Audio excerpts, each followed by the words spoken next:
दुरमासौरीन जो हाथ रता तोर अजय आही कल आही राजा राम मोर अजय आही कल आही राजा राम मोर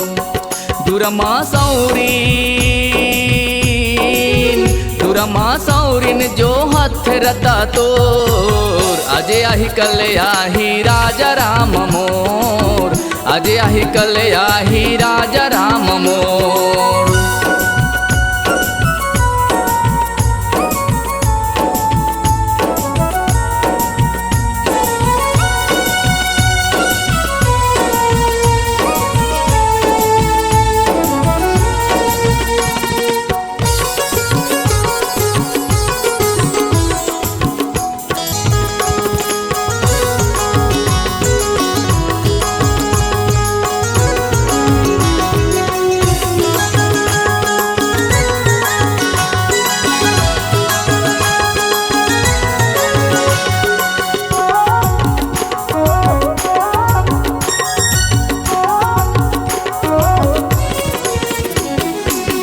पक पक बाल हावय गड्ढ गड्ढ गाल हावय लिची पिची कनी हडोले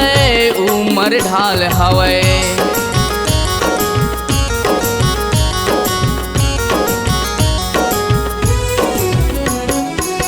पक पक बाल हावय गड्ढ गड्ढ गाल हावय लिची पिची कनी हडोले उमर ढाल हावय लिची पिची कनी हडोले उमर ढाल हावय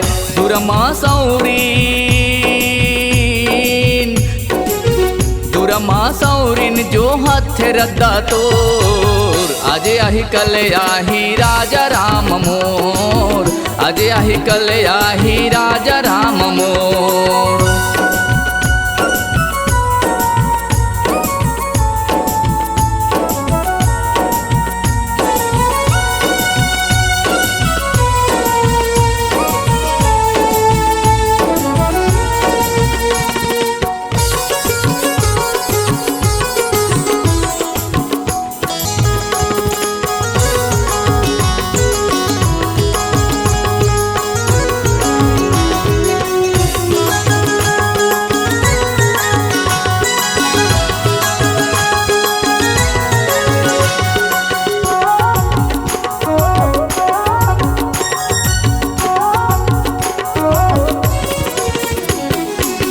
कहाँ सीता विधि भाव प्रतिकूला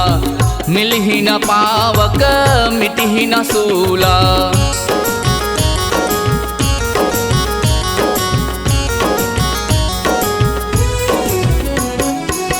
देखी अत प्रगट गगन अंगारा अवनि न आवत एक तारा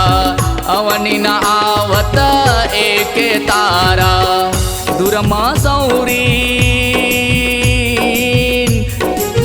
दुरमासौरीन जो हाथ रद्दा तोर अजय आही कल आही राजा राम मोर अजय आही कल आही राजा राम मोर